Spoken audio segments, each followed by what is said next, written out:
podcast is part of the Sports Social Podcast Network.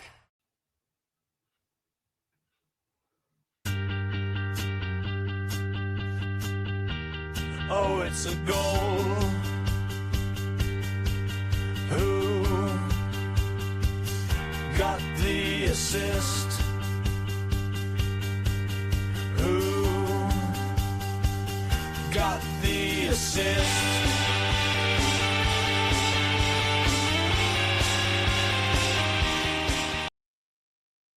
Well, that was very abrupt. As you can tell, there's no Sam here. Hello, everyone. Hope you had a good weekend. It's a bit of an odd one today with no Sam. He's off on his work Christmas party, but fear not. I've got not one, but two very special guests to fill the pricey-sized void today.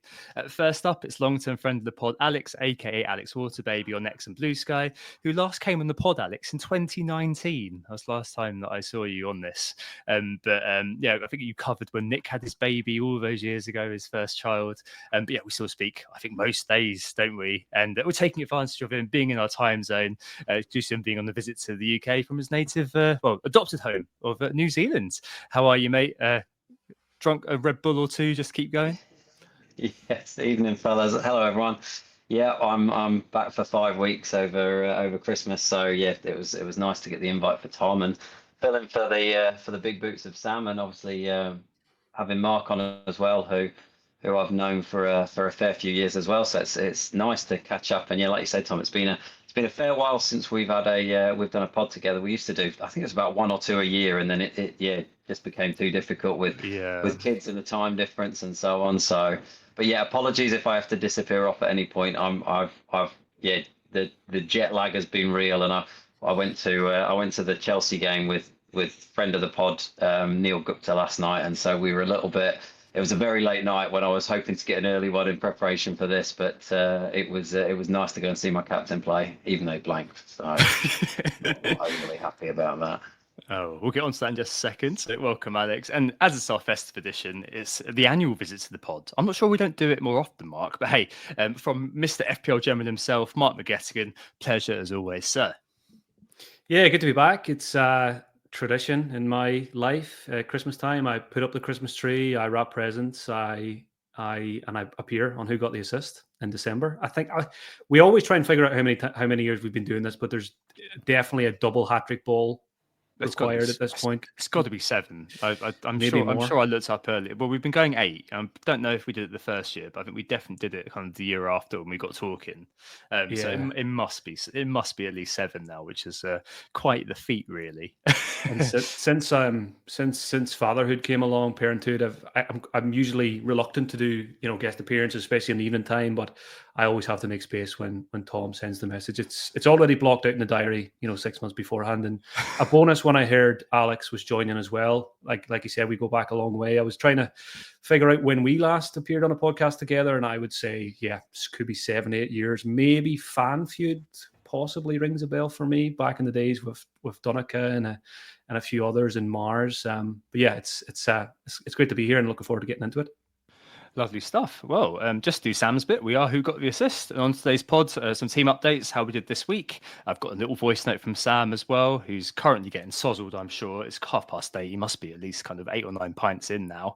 The assistant managership, or the arsemanship, to borrow some foot manager parlance. I think there's going to be a lot of time to chew over this until activation in Gameweek 24, which is when you can first use it. So we're not going to go into huge detail here, but I think maybe get some quick thoughts on the surprise edition, it's fair to say, to the chip roster. The Christmas fixtures then come up next. General advice on that. I've again mocked up a fixture schedule, sourced into good, mixed, and bad. We'll definitely discuss those, but probably use just players really to signpost our way through that and reiterate some usual Christmas tips from veteran managers, in particular Mark and Alex. And the Gameweek preview. We head into Game Week 17 to kick off that busy festive period. The knee jerk is Isaac now indispensable? Best transfers, defensive focus again. Spoken about it so many times over the last few weeks. I know you have on the 59th minute as well, Mark, but Porro, Nori and others all heading for our exits now. What do we do next? And best captains, are we back to Salah for Spurs? It's Monday the 16th of December. West Ham and Bournemouth are playing out in the background. Alice, Semenyo, and Mark has Bowen for this week. So quite a lot going on. And there may be some cheers, maybe some jeers as one of them does a goal or one of them maybe gets sent off. Who knows? Who knows? Cool. All right. Let's move ourselves on into the game reviews. And I've put myself first just because I'm ahead in this like that. I don't know why. But yeah, 67 all out for me this week. I think I'm probably going to end up kind of 575k, but I was 900k last week, so it is a pretty decent week for me. Raya and Gabriel keeping double clean sheet. Lewis Hall, I mean, deck the halls of bowels of points. Like that was just very, very good. I think the assist for Isaac, a bit contentious, just hits it into the general zone. I wish he'd have also quote retweeted FPL's tweet and said I intended to do that. But hey, there you go, 2 assists, 15 points. I can't complain with that. Van Useless, Van Hecker with the 1 pointer. I'm sick of the sight of that guy. In midfield, yeah, the big guys, Palmer, Saka, Palmer, who's my captain, Saka, and Salah didn't do very much. Salah just about won out in the who do you captain of the two BMOFs by, well, he may win out by 1 point. At the moment, he's winning out by 3. We'll need to see, just because there may be some bonus shenanigans going on with Palmer. He was on 2 at the end of the game, got momentarily excited, and it all went downhill from there back into the blank. And up front, Cunha with a goal, but impending maybe ban coming up for him. Nick Jackson with a goal after many attempts to actually do one. And Dom Solanke went to an all-you-can-eat buffet and came back with 3 grapes. Absolutely useless, honestly. I can't wait to get rid of him for my team. And on the bench, Ahmad.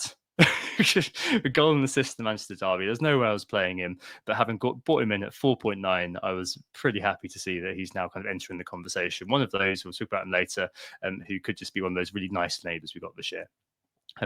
Up next, it's Sam. I've got a little voice note from him, which I'm going to play very quickly, just to talk you through his team. Hey guys, really sorry I can't be there tonight on the stream. I hope you're having a great one, and obviously hoping that Semenyo is smashing it during the live game that's on in the background too. My game week has been a pretty good one. I've snuck inside the top million for the first time in quite a while. So, small gains, but we're getting there. Cole Palmer blanking was a bit annoying, of course, but generally speaking, Lewis Hall, Gabriel, Raya, Porro coming off the bench as well. I got points all around my back 3 and in goal, so very happy with that. Midfield and forward line, not so great, but Solanke with an assist as it stands, and obviously Jackson getting a goal too. So all in all, green shoots, pretty happy. My transfer plans ahead of next week might already be locked in if I do move early, because I'll get locked out in terms of the price swings either way. I've got 3 transfers to use, and I do have an opportunity to do a triple swap from Porro, Solanke and Rogers to Robinson, Amad Diallo and Isaac. So the 3 poster boys for the week could all be coming in for me for free if I move early this game week. There are, of course, midweek fixtures.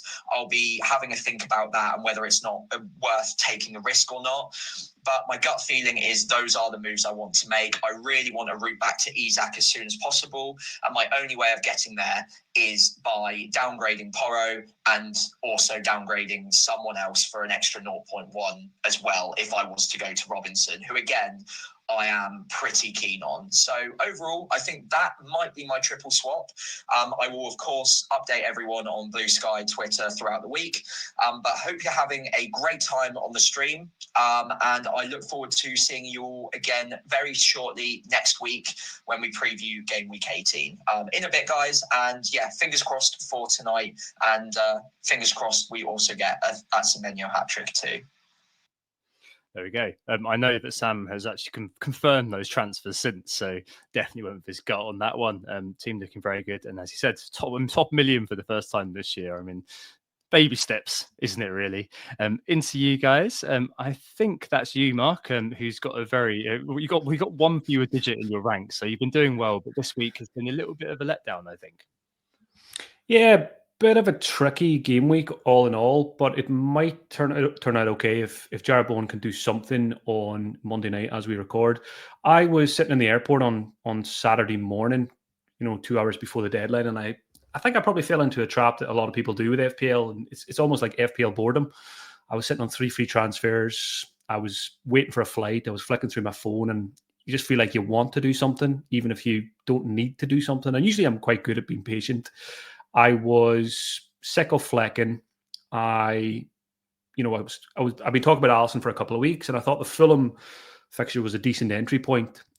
Didn't turn out to be the case, and he's got Tottenham next, so maybe should have been a little bit more patient on that one. And to do so, I sacrificed Bruno Fernandes as the cash cow, even though he's been doing really well. And of course, we know what happened next. So I'm really relying on Jared Bowen to do the business on Monday night. He's got about 60, not even that, 50 minutes left to do so. But again, long term, I'm hopefully going to be happy with Alisson, and hopefully he proves to be better value than Flecken has been. The team's in pretty good shape. Got the double Arsenal defence with Gabriel Saliba. 8-Nuri disaster. What is it? 0-0 minus 0-0-4 minus 2. Terrible run. He's going to be going this week. The big boys didn't do anything in midfield. I blame Alex for that, coming all the way from New Zealand to curse Cole Palmer in the flesh. So thanks for that, Alex. Brendan Bimbo's been a hero. Game week 6 wildcard, I'm pretty sure it was when he came in, and I've remained patient and I've been rewarded last couple of game weeks. That was a very sweet moment, the late goal against Chelsea, because I don't have any Chelsea defensive cover either, when lots of other people do. Cunha did the business, but then ripped the glasses off somebody, so he's probably going to have to go soon as well. Most frustrating part of the game week was the Chris Wood goal. I was watching it live in the pub with quite a few other FPL content creators, and I was jumping around. Might have been the only person there who owned Chris Wood, and I very quickly had to just sit back down again and with my tail between my legs. Ed even took a video and caught my reaction live, which I hope never sees the light of day. And on the bench, Mikalenko with a 7-pointer against Arsenal, which was never going to be in my team anyway. So yeah, I think I've gone from 19k to 25k before Jared Bowen's points are finalized. So all in all, it's going to be fine, even if it is a red arrow. Nice. It's very good. I just had a vision of you jumping around and shouting in your lovely Gaelic brogue, I've got wood, to loads of bemused people in the pubs, entertainment. But hey, there we go. Thankfully, there was nobody to we had a nice secluded corner, so I could get away with that celebration. Get away with shouting I've got wood in the FPL community. Excellent stuff. And Alex, finally. Yes, it was a mixture of the good and the bad. Saturday was great, and I sort of went into Sunday thinking, well, I've got Cole Palmer, who I'm going to see. I've played Flecken, even though I'm sure he's going to concede. But you're at the game, so let's go and have him see there. And me and Groups were like counting up. Oh yeah, that's another save. So we're up to 3 now. So we've got a bonus, a little save point there, and doing the things that you do. I don't think the people around us, the Chelsea fans around us, really understood what was going on. They were giving us bemused looks quite frequently, and Palmer looked a little bit off it. He got a knock in the first half, and we were like, oh, maybe he's not quite where we'd like him to have been. But I brought in Isak, which was obviously rewarded straight away, which was nice. Unfortunately, I had to use Mbeumo to fund it, so I had the choice of going for one of the cheap options. Ended up going back to Rodgers, which I'm not sure if it was the right call, but hey, it's done now, so he can sit there. He's a nice safe option. I've got the double Arsenal at the back, which was great. That sort of really gave me a good boost. I think I think the best way to go is to have 2. I know quite a few of the sort of big content creators have actually got 3 Arsenal defenders, which has been a real coup for the last 2 or 3 weeks, because Saka's kind of, he had the goal ruled offside, and he's been close, but he's not really returned. Whereas, that you only got to get 1 or 2 weeks where you get a few clean sheets, and you're almost guaranteed to at least one of your players get a bonus or 2 bonus or 3 bonus, and all of a sudden you're in a really good spot. So I think that, and obviously they've often got a player like Bruno, so it's quite an interesting dynamic that we've got at the minute, where you've really got to have 3 Arsenal, and I think the majority are set up like me with 2 defenders and Saka. But I'm actually looking at it going, I'm not going to change it, but I actually really like the 3 defenders at the minute. It's Arsenal have gone off the boil a little bit from an attacking perspective, so it's quite an interesting place to be. Got Semenyo playing at the minute, and it's about 45 minutes, and all I've seen is Semenyo close, Semenyo misses the post, Semenyo's close again, and this seems to be what I'm seeing week in, week out, and I am rapidly losing patience with this man. So he may go this week, I think, and then obviously, having said that, I've used one of my free transfers already, and I've got one more, and if Cunha gets the ban, I think I'll be joining Mark with getting a bit of wood, for next week. So being a good Kiwi boy, I should definitely get him in. Yeah, I was going to say. Little fact: I used to play a couple of games with Wood when he used to play for the same football team as me, Cambridge in New Zealand, and played when he was about 16. Played one game with him, and he was bigger, stronger, and faster than I was at 15. He's quite phenomenal even back there. So maybe it's time I go back there. I actually had him last season for a few weeks, and I can't remember what happened, but it was when he wasn't in particularly good form, but he was playing Newcastle, and I had no players, so I had to play him, and it was that week that he just randomly got a hat trick, and it was just brilliant because no one had him, and if you did, you had him sort of well down him on the bench, and it was just one of those real nice surprises we get playing fantasy footy every now and then. So yeah, not having a great season, still sort of sat outside the million. I think I'm just outside a million, so I really need to try and push on. I'd like to get to 500k sort of through the Christmas period, and then at least hopefully be able to push on to 100 from then. Yeah, fingers crossed, mate. Fingers crossed. No, that's. I mean, last year you finished 7k, didn't you? So I mean, you got your pedigree. You're in the Elite 64 Marks League, I believe. So yes, just try to find your way, battle your way back, and I'm sure you know how to. Mention the Christmas period. We'll get onto that in just a second. But the first thing probably is to just discuss the assistant manager chip, just because this is something which has kind of been quite high on lots of people's minds recently. So I mean. News dropped on Wednesday. Didn't feel seismic enough to do an emergency pod on, to be honest, just because there was quite a lot kind of lead time into this one. The key points are the first week you can use it as Gameweek 24.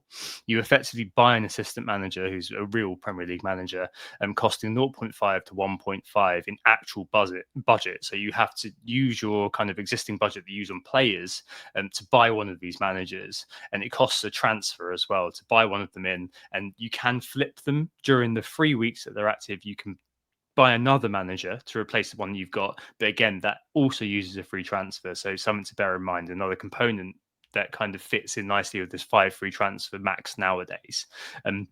Points earned for something that I think we'll all learn over time. Team win, team draw, goals scored and clean sheets. And the kicker is that if a team gets a result against a club at least 5 places higher in the Premier League table, you get extra points. So you get, I think it's 10 for a win and 5 for a draw, something like that.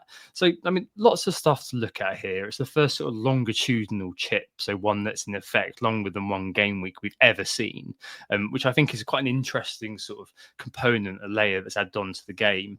But I think that a lot of the initial reaction was this is actually fairly complex for the guy who just person who just logs on a Friday, makes their moves, and that's it. Like, it is something that does require a lot of strategizing. So I think in some levels it's quite good for the engaged crowd. On other levels, it may be one of those things which I don't know whether it will last. I don't know whether it will be something that is going to kind of we'll see again next year, for example. But yeah, my first thoughts were this is interesting, and I'm looking forward to actually deploying it, especially as somebody who's used triple captain.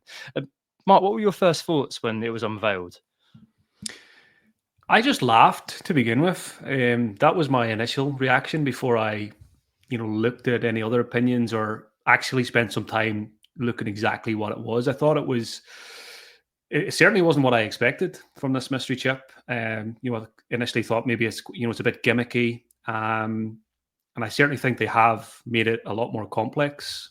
And I think if they're, a few days have passed, and I'm glad, we've been crying out for years about changes and making improvements to the game and just spice things up a little bit. So I'm definitely, warming to the idea now that, you've had time to tune things. And that's often the case with change. People like myself, a very traditional FPL manager for 20 years. I don't like change. I don't even like any of the chips. I would take captains away if I could. So yeah. When you throw in an assistant manager chip, for me, it's like my mind cannot process and just doesn't like change. But it's good for engaged managers. It'll split the engaged managers with the more casuals, I think we will prepare more for it, and maybe have a better understanding of how to benefit from it. And I think it definitely will add a lot more variance to the game. There's plenty of that there anyway, so is it a huge issue? Maybe not, but I just hope there's not absolutely colossal swings with this, because many leagues you put 38 game weeks of work into your mini league with transfers and captaincy picks, and for it all to be blown up by a manager near the bottom of the league who does quite well over 3 game weeks up against your Arteta or your Slot or whatever, who maybe has a disappointing couple of results, I think that would be really frustrating. I think what I didn't like about it initially as well, and I probably still don't like this, is that the fact that you have to put money aside for it, that's annoying. And the fact that if you're already tripled up in a Liverpool, for example, you're going to have to free up one of those spots as well. So I understand it probably was an extremely difficult thing to code, and they don't, historically they, things, they struggle to make these big changes without some difficulty. So, but I think now we have to use it. It's there. Let's just be positive and let's try and use it to our advantage and hopefully get lucky with it. Yeah, definitely. I think that it's definitely a mixed reaction. Is that fair to say, Alex? Yeah, I very much echo what Mark's just said about it. I think it's I'm a very traditional manager, been playing it for donkey's years, and I'm quite happy just to play the game for one wild card around Christmas, and that's all you get. Don't have to worry about captains, don't have to worry about any of the others.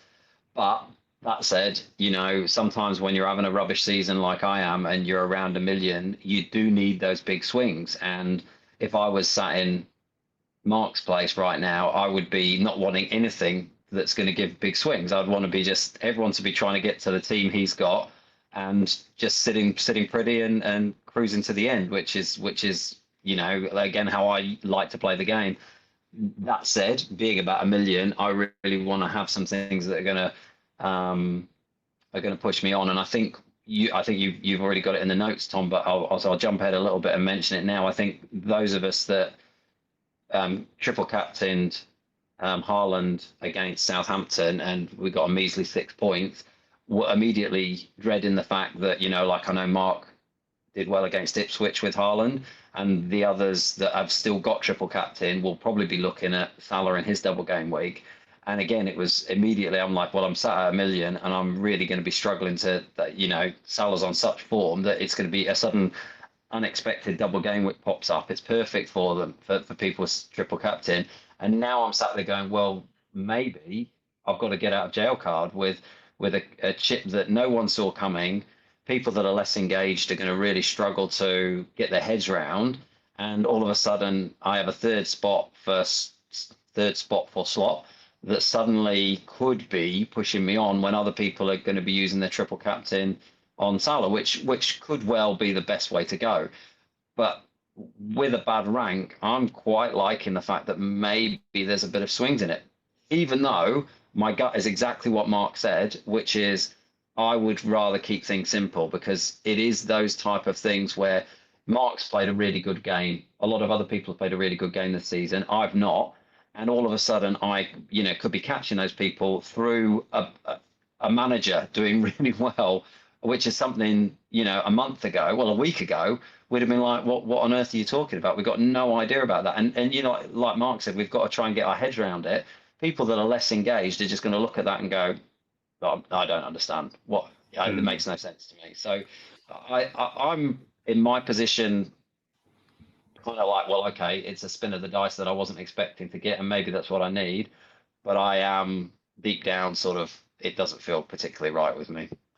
Yeah, no, I feel you. And a final component for me, and Sir Matt Bugsby has just said in the chat, come back from the well, it's Bugsby, isn't it? But has come back from said in the chat, the manager chip's good enough name, doesn't like the arse man thing. That's the Football Manager reference, just in case anyone doesn't know. But he says, as for the chip itself, it's more of a mini game than a chip, and that certainly kind of has some traction with me. It's certainly something that it feels like it's kind of another overlay onto fantasy football as such. And you mentioned kind of removing the chips because they add that sort of extra layer of variance. This adds a further one, doesn't it? And I think that can be spun in several ways. So as Alex said, for people like me and Alex who have used triple captaincy on Haaland versus Southampton, I said it at the time on the pod, like, I'm betting that the mystery chip is something which is going to get me out of jail. And that's the first thing I put on Blue Sky as well. That's the first thing I thought straight away, was that this is basically a get out of jail free card for me, having used a triple captain, so I can kind of cover Salah. But I hear what you're saying, 100%, Mark. And if I was where you were in the ranks, I'd be a little bit peeved, frankly, that people can not exactly blunder their way up, but there could be some occasions where, for example, you bet on a new manager bounce at some point during the later end of the season, and then all you need is, like, remember, like, when Watford beat Liverpool or something like that. Say you got the manager in who's got like a seemingly unwinnable game. You bet on that, and suddenly you've gone from kind of the bottom reach of your mini league to mid-table or even further. Like, I think the potential of this chip to get you kind of 40 plus points out of nowhere, it makes it an incredibly powerful chip, doesn't it? Yeah, and it's interesting. You've both mentioned there about I'm sitting in a very good position, roughly 25k, and I hadn't really thought about it until now, until you brought it up, Alex, about if you're doing well this season, you don't want more opportunities for the chasing pack to catch you.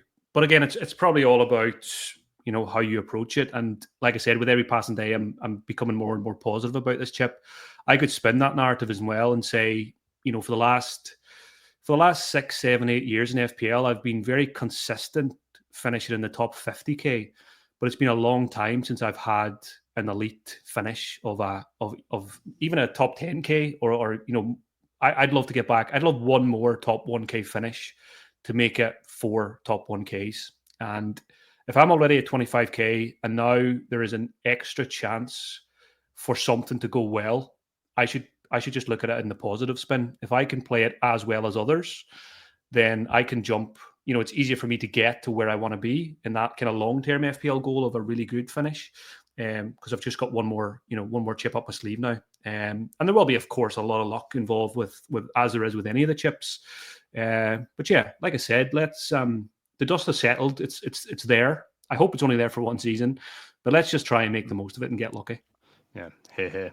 Excellent. Well, nothing definitive yet, of course. I'm sure that, on your pod, Mark, and on this pod too, we'll go into it in much more detail nearer the time. I wouldn't be surprised if, like Alex mentioned, it does get deployed pretty much straight away to cover that Liverpool double game week, just because you can have bold. I think it's double game 24 is when it's been penciled in, according to the intel on socials. It's just Bournemouth and Everton for Liverpool. Liverpool then got Wolves in 25, and then you can take a punt in 26 maybe, and then that can be your kind of assistant manager chip. We'll just see how it works, really. Nothing definitive yet, but it does seem like a high ceiling one, which has definitely caused a lot of debate, and I can completely understand. Someone just mentioned kind of a negative side of it in the chat, and I completely understand where that comes from as well. And I completely agree with you, Mark, that I really hope this is just a 1 year thing, that's for sure. Right, okay, Christmas period, quite a lot going on within this. So as with the 13-15 pile-up, if you're watching on YouTube, I've taken the FDR small teams and basically grouped them into a very, very simple good, mixed and bad. Basically use my own judgment. You guys may disagree, but I think that's kind of just an easy way of looking at it. And that's on screen for watching on YouTube, as I said. If you're listening, which is still most of you, we probably won't necessarily go through all of this, but we're going to do a kind of a quick fire and look at quite a lot at all of these teams, or most of these teams. Some of them will group them together like we normally do, and maybe use the key players in the zeitgeist as staging posts through how we do it.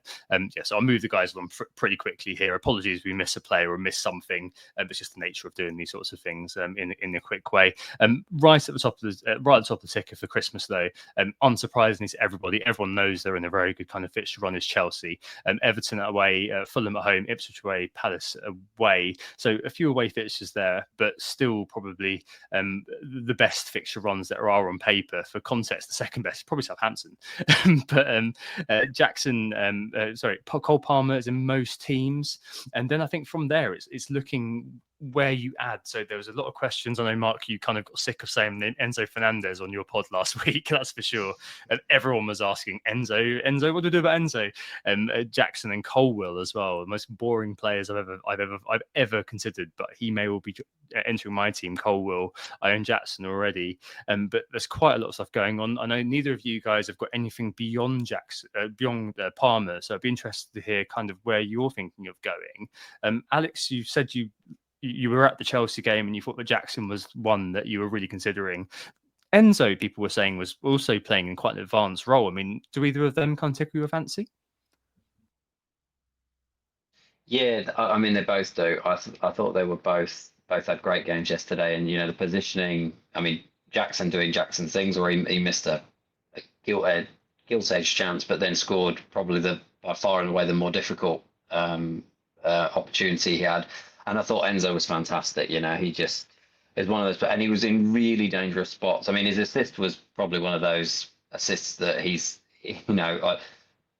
9 times out of 10, 8 times out of 10, Jackson doesn't score that goal. It was a sideways pass from a fair way out. But look, it doesn't mean he doesn't get the points for it. So I think Enzo's a great option. I think Jackson's a great option. And for my own team, I can't get Cunha to Jackson. I've brought in Trent this week already, and that's sort of taken up a large chunk of my budget. So for me, it's Enzo as a possible replacement for Semenyo, or no one. I'm not interested in the defense. I think going and seeing them live yesterday, I know they're popular and I know the fixtures are fantastic, but they don't feel particularly secure. And every time the keeper got the ball, and you could sense that feeling around us in the ground of, oh, what's he going to do this time? Yeah. So I'm not sure I'd be wanting the defense, but I do like if you can get to Enzo or Jackson to go with Palmer. Seems a very good option. Yeah, having the Sanchez handicap on the defender is always something that he always strikes me as one of those goalkeepers, a bit like Onana actually, who could do wrong. But yeah, the next few weeks do strike me as defensively decent fixtures. So maybe it could happen. Maybe you stick a Colwell in for the next. I can't remember how long the run goes on for. I think it's actually until March, right? So you can stick him in for that long and just hope you kind of elicit 4 or 5 clean sheets out of that. I mean, that's kind of amazing for this year. I mean, Mark, you're again just Palmer. Any thoughts on where you go from here? Are you looking at Jackson, looking at Cole, looking at Enzo? Yeah, I would love to have more Chelsea. I've been really impressed with Maresca and what he's doing there this year. We know how good Palmer is. Great captaincy option, apart from when Alex goes to see him. So hopefully he's back in the points next game week. The issue I have is my team structure. My team structure makes it difficult to get to the likes of Jackson or Isak because I've got the 2 cheap forwards in a 3-5-2 formation. So it's always going to be 2 transfers for me to get a Jackson or an Isak.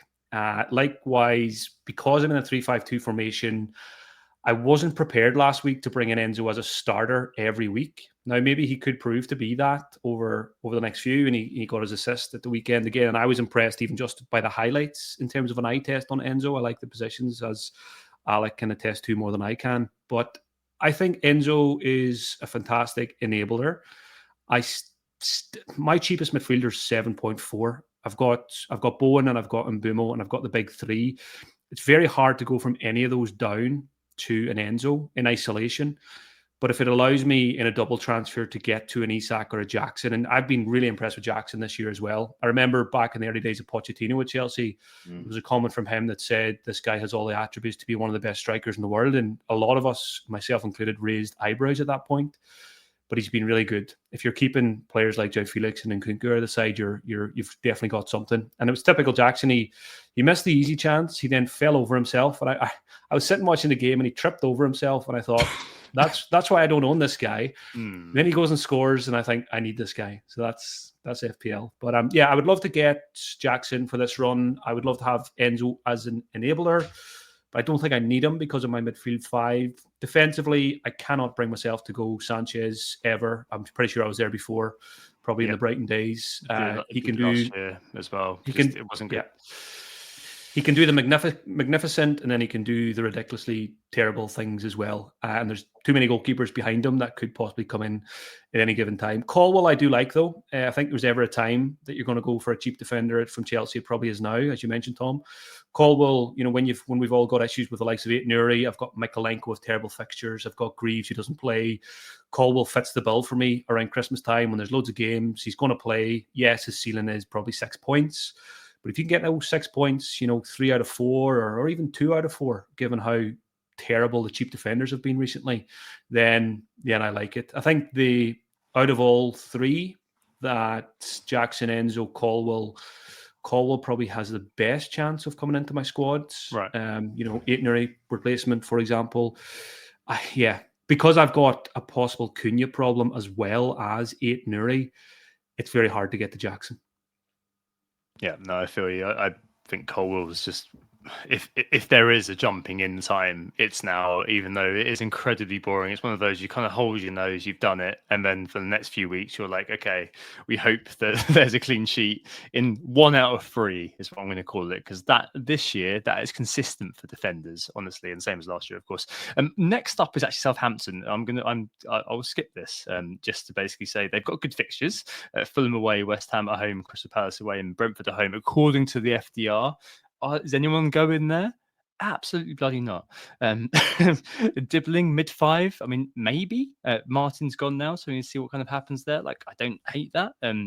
Could even be that an Armstrong or a Cameron Archer comes through, but no, definitely not. If Sam was here, we'd definitely spend a bit longer on this, but as he's not, I'm going to take advantage and just say, screw Southampton. I hate those people. I'm kidding. Next up, people I like a lot more, Arsenal. Alex said earlier, most people should have 3 by now, double defence plus Saka. I guess maybe feels the way practically.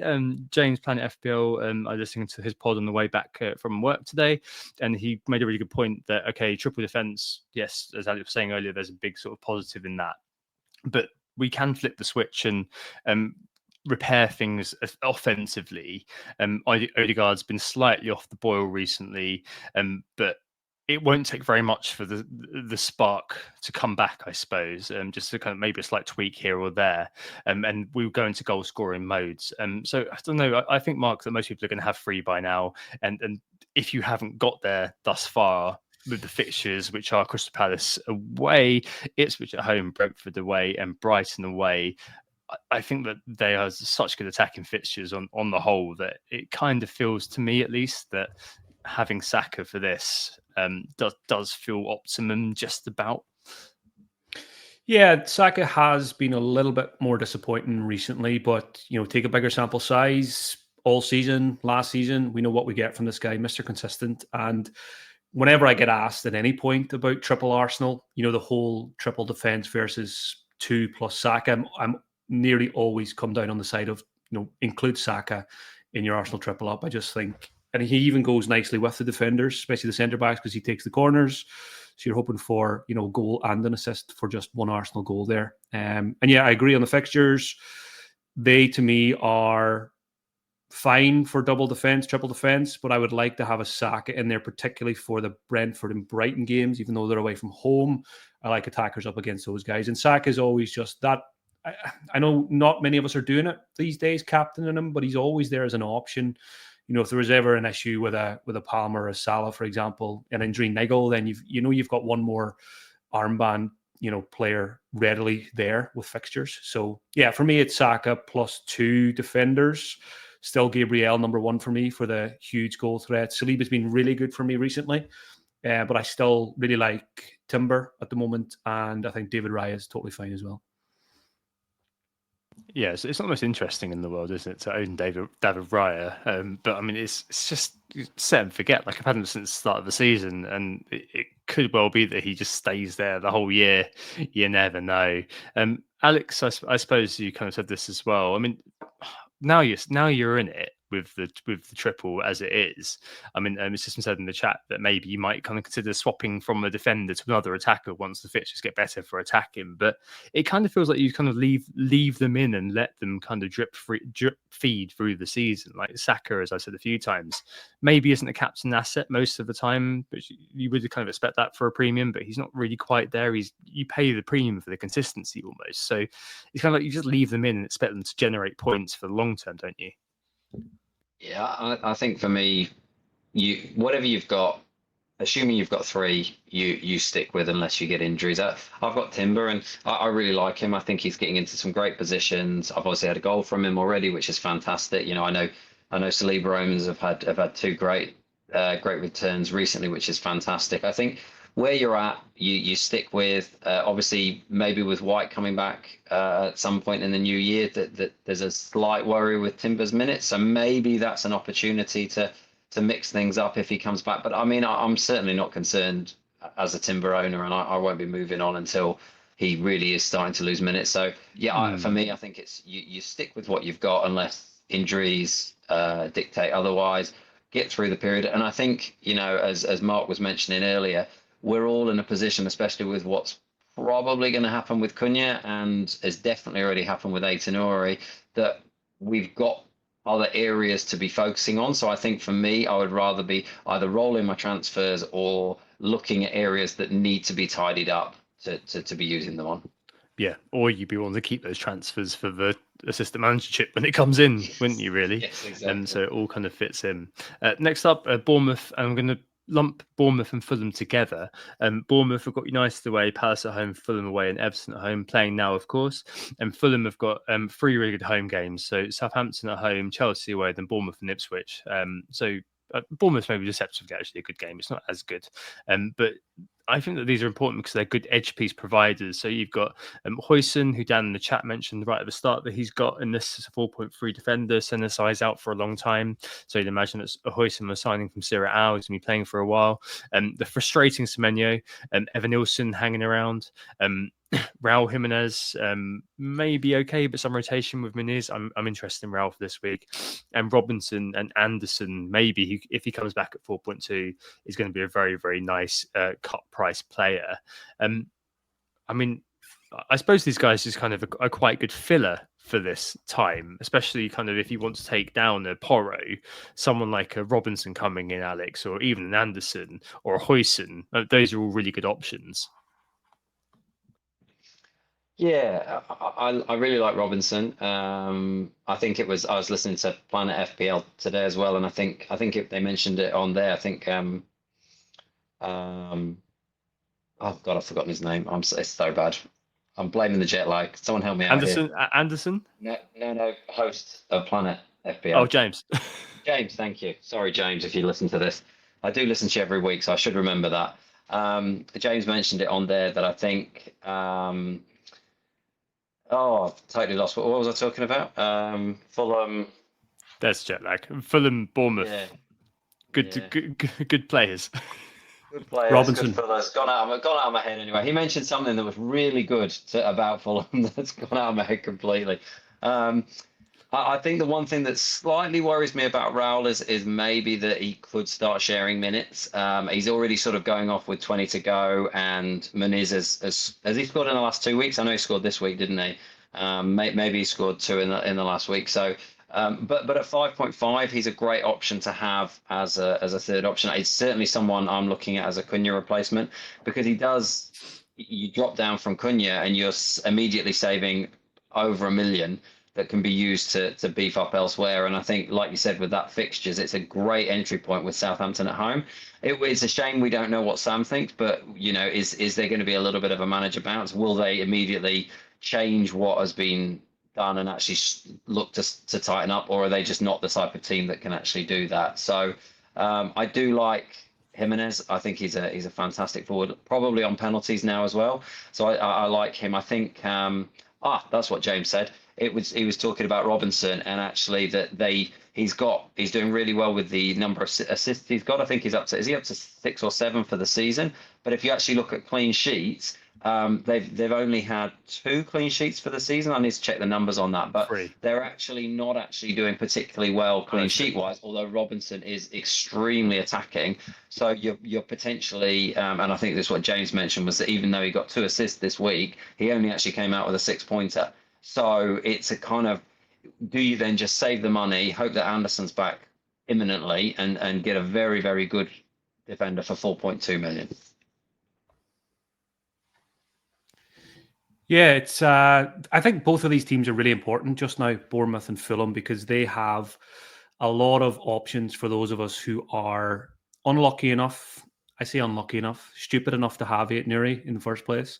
And Cunha, we expect a ban. We don't know when it will happen. If it happens soon, Bournemouth and Fulham both in the top of this table you've put together, Tom, and I've already been looking at both teams. I haven't really owned much from either side. I think I'm guilty of often overlooking Fulham when it comes to FPL. I think that it's kind of been a habit of mine for the last couple of years. But big fan of Raul Jimenez. You go back to his Wolves days. He was absolutely fantastic. Great to see him back playing really well this year. I really like Muniz as well. So I'm reluctant on the whole minutes thing. But I also feel like when you look at Southampton, Bournemouth at home soon, Ipswich at home, 3 home games in the next 4 for Fulham is really attractive. Feels like a really good entry point. And even if you do only get, probably best case scenario, 370s from Jimenez and maybe 125, I think that's enough with those fixtures to be productive. He's probably going to get a bonus point or 2 when he does score. And yeah, this is the time for Jimenez, I think. I also really like Robinson. Alex covered him in plenty of detail there. I think he's probably the best Aitonary replacement this week. Fixtures, assist potential. A lot of people were there at the start of the season and probably wish they still had him. Those people will go back there and he'll probably pick up some new owners. And I'm certainly looking at him very, very closely. As for Bournemouth, if I end up being a little bit scared of the Raul minutes, I've been very impressed with Ivan Nielsen this season. Doesn't always translate into FPL points, but I think the potential is always there. And I've been really impressed with Bournemouth as a whole. I really like the manager. I like what they're doing. I like the football that they're playing. He's got plenty of creative players around him. So yeah, and again, I kind of forgot about Anderson as well because of the injury. That's 4.2 is a ridiculous price for Anderson. And I actually forgot how cheap Raul Jimenez was because I was just looking at it today. As Alex mentioned, Cunha to Jimenez frees up £1 million, and it is not easy to free up £1 million this season, and that would go a long way for other things. So I am very much looking at both of these teams when it comes to transfers this week. Yeah, I'm definitely looking, and we'll come on to it in a little bit, but I'm looking for a way to Isaac, who you both own, and Raul from Cunha to do Slankies at Isaac does feel like it makes sense. Yes, it's there's always the expected minutes conundrum that you mentioned, Mark. But my 5th attacker is my 8th attacker. Sorry, is Ahmad as well. So I can rotate him if I think that if I get a feeling he's not going to be playing and all this sort of thing. And at 5.5, I think it's sort of priced in almost. And Anderson, I think it's very close between Robinson and Colwill, who I bring in this week. It kind of feels like if I bring in Colwill now, Anderson at 4.2, when he's back, when he's fit, I'm sure goes into the team. And then the fixtures kind of get better after the Chelsea game, and they're good for a long while. So it's kind of like if I kind of hold back, take a potential Robinson pain this week, then I can get a 4.2 kind of Fulham asset, and I think the 0.6 difference is quite something, isn't it, between those two? It almost feels like, yes, okay, Robertson will get assists, and yes, it is an attack. It's an enjoyable thing, as just mentioned in the chat, to have an attacking fullback. But nonetheless, the difference in price probably means that it's probably okay. Really, it's almost an ideal sort of character. Like if you're a wild carding now, I've still got a wild card 1. He'd be a player I'd shove in third bench, and then when the pitch get good again, hey, you know what? You've got a great rotation asset. Next up, Man City. They've got Villa away, and the start of that good run that we've signposted for a while. Everton at home, Leicester away, West Ham at home, but dead on their feet. And you've got the manager saying that he doesn't know how to fix this, and I don't know. I feel like. Alex, you said earlier on that the advantage of assistant managership is that if you're not doing as well as you want to, you've got a way to kind of ameliorate things. Perhaps buying in Haaland for those fixtures may be kind of the ultimate aggressive gamble, as Sam and I spoke about at length last week. But you can't invest in the City right now, can you? No, put simply, I think for me now it is the only player I wouldn't buy any.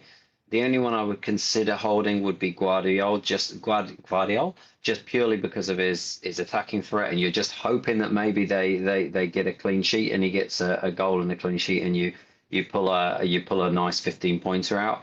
But no, Haaland at, what has he dropped to, 15, just below 15 now, 14.9 or something. 14.9, yeah.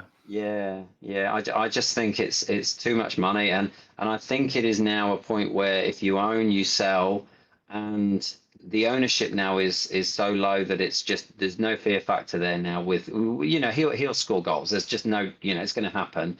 We're not gonna. It's not going to impact us as much as an Mbomo scoring is now, which is a crazy thing to be thinking about. But that is just the way the ownership's gone. So for me now, it's a case of leave City alone, and I won't be the first person back there. Like if they start to show an upturn of form, I'm not going to rip up my team to get Haaland back. I'm going to give it a week, 2 weeks, and then see how we go. I do quite like the idea. And it's run through my mind as well, Tom, of the assistant manager chip of using it there, because I do just think that on Pep, if you can, you can't use it until 24 though. That's the thing. Yeah, but that's my hoping is that by 24 we're in that swing period where he's starting. City are starting to click again. It may not happen, but I've got it sort of semi-penciled in that if they're suddenly mid-table and they're starting to click again. Haaland's coming into some form. Maybe they've got some of the defenders back, and suddenly the teams that are 5 places above them, well, you wouldn't be betting against City getting a result, and all of a sudden that's where the big swing could come from the assistant managership, because all of a sudden your City are going to be, in with a chance of beating those teams 5 places above. We never thought City would be 5 places behind anyone. So, and it might still not work out like that, but it's crossed my mind that if they do start to drop down, it's an interesting position that we can be looking at with Pep. But other than that, no, I think it's a further void. No, definitely. Liverpool as well, kind of round out the goods, just to speed us along a little bit.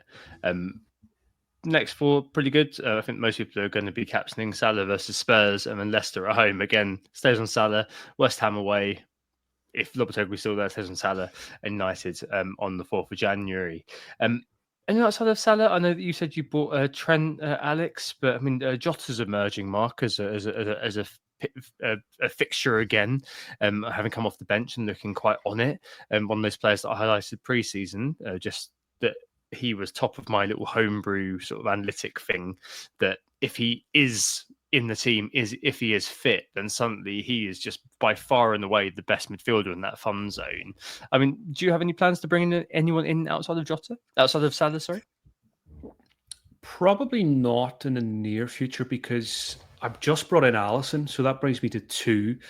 And I know we're still quite a bit away from the assistant manager chip, but Slot's probably the first name that comes to mind when it comes to using that chip. So maybe I do keep just 2 Liverpool for the long term, just in case I want to go early with that. On Jota, I'm just never that keen. There's just too many reasons not to get him. Fitness concerns, rotation concerns. Love him when he's fit and he's in your FPL team and he's flying. Yeah, he's fantastic, and I really liked how he took his goal at the weekend. Really, really good. But again, there's Gakpo, there's Darwin, there's loads of others. Am I right in saying Darwin's on 4 yellows? So if he was to get a suspension, that would be another tick for Jota for even just 1 game week as a differential. Apart from that, Trent I would like to own, but I've kind of committed maybe to not going there by spending a bit more on the goalkeeper now. If I want to get Isak or Jackson, I can't get Trent. You've got to decide between these players now, which is good for the game, but it's also frustrating from my side. Elsewhere, not really interested in paying the money for Van Dijk when you can just pay a little bit more for Trent. Yeah, I'm probably just content with Salah and Alisson for now, and I'm pretty sure I will captain Salah for the next 2 game weeks. Yeah, no, me too. I think I want to keep a spot free for assistant manager now because of the situation that we're in. So yeah, certainly one of those where I know I'm fine with you guys. Kind of, I know you've gone to Trent, Alex. I know you've got Alisson. Am I right without the defensive cover? Probably, because at the end of the day, like you say, Mark, because I've got the premium goalkeeper and you've got a premium goalkeeper now of Alisson, suddenly that constricts what you can do, and it's very much kind of like, for me, it's either Trent or Isak effectively. Where do I spend my money? And at the moment, just due to the way the defensive numbers and the defensive outcomes are going, I prefer to spend that money going forward. In the mix zone, Forest, very much don't buy, don't sell. I think Brentford and Tottenham, and then Everton and Wolves. So probably good, but never mind. Any plans to move Wood Mark? I don't think so, right? No, I think people should be still looking to buy him if they do need to sell Cunha soon. Again, they're not at the top of your fixture ticker here, but Brentford again don't keep clean sheets. Neither do Tottenham. Everton away is probably a tricky enough game, but Forest are very good this season. And then Wolves, we don't know what they're going to be like in 4 games time, but arguably probably going to be fine for an attacker. I'm a very happy Chris Wood owner, and I don't have any plans to lose him. The only way I would lose him is if I really decide I need Isak, then I'll need to sacrifice Chris Wood, but I don't think I'm going to do that. I've already missed probably Isak's best fixture, so yeah, I'm probably going to go without reluctantly. I don't know, man. We'll talk about Isaac in just a minute.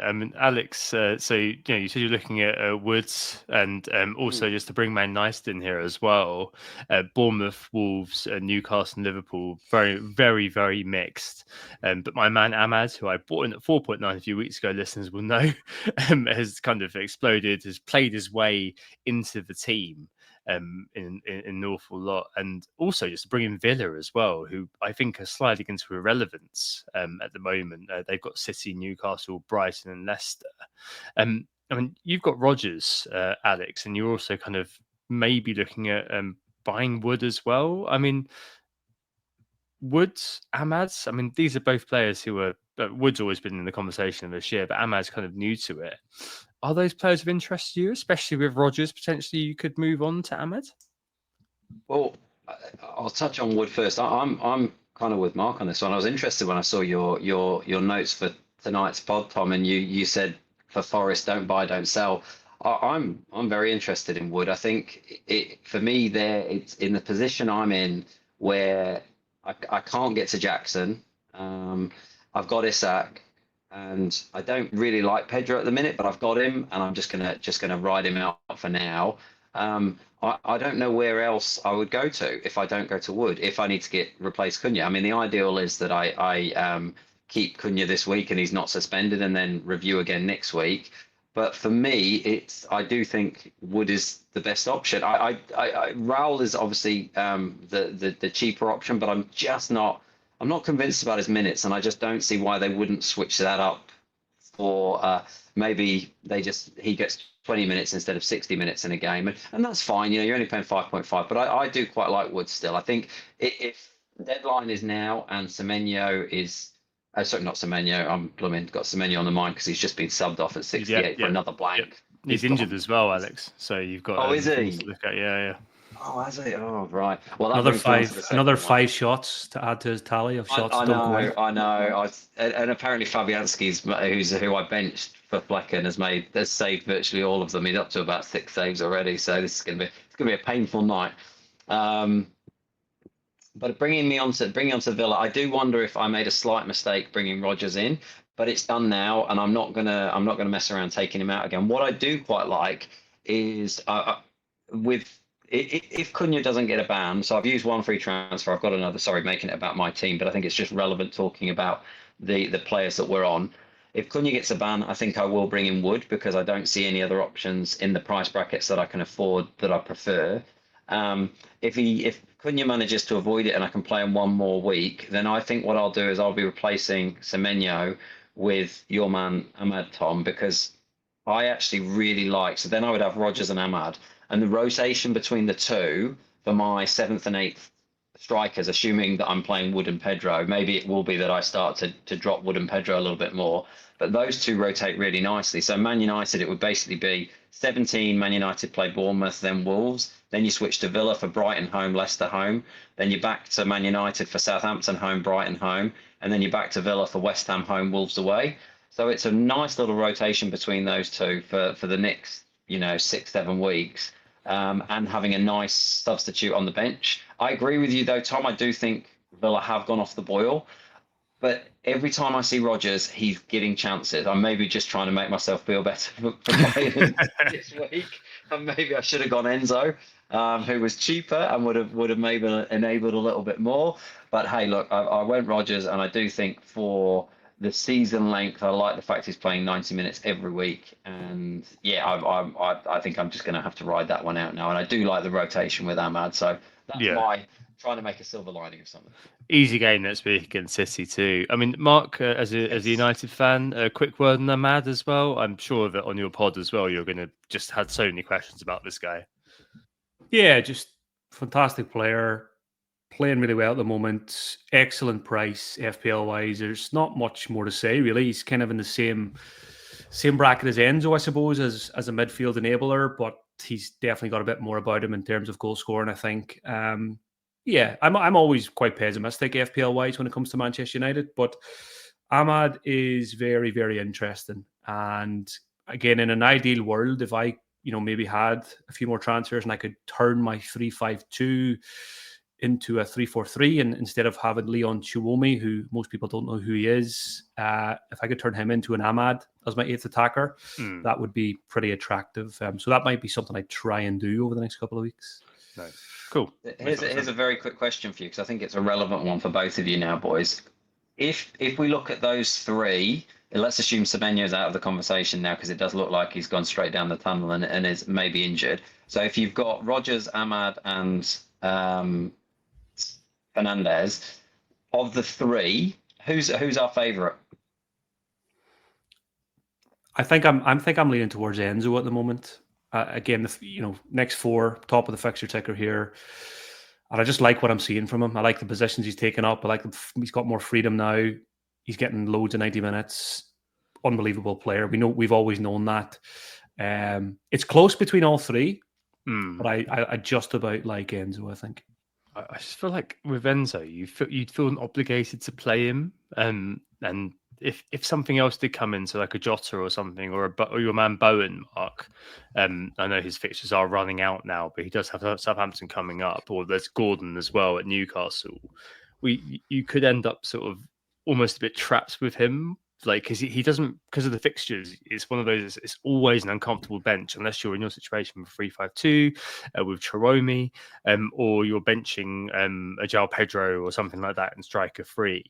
It's almost like a peace of mind thing where I'm happy to have Ahmad there over Enzo, just because there's like, if I do bench him, which is like, I'm likely to do again this week, but I think in a team they've got Wolves, so he would likely play for that one. It kind of feels like he's a bit more rotatable, which kind of doesn't leave me with that kind of bench points fear.